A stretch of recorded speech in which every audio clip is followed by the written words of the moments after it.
Hi, today I'm for the HUAWEI Nova 10 EC and I'll show you the fingerprint scanner does on this device.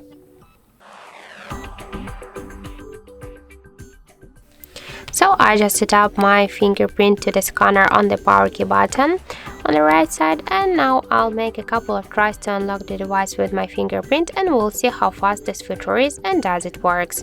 So let's start. 1, 2, 3, 4, 5. So as we can see, the fingerprint scanner works here fast and correct, and we just unlocked the device less than in 1 second. This is the good result for the fingerprint scanner.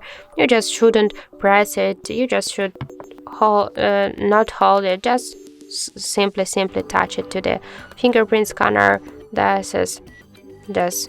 It's unlocked correct and successfully. So that's it. Thank you for watching, and if you find this video helpful, don't forget to leave a like, comment and to subscribe our channel.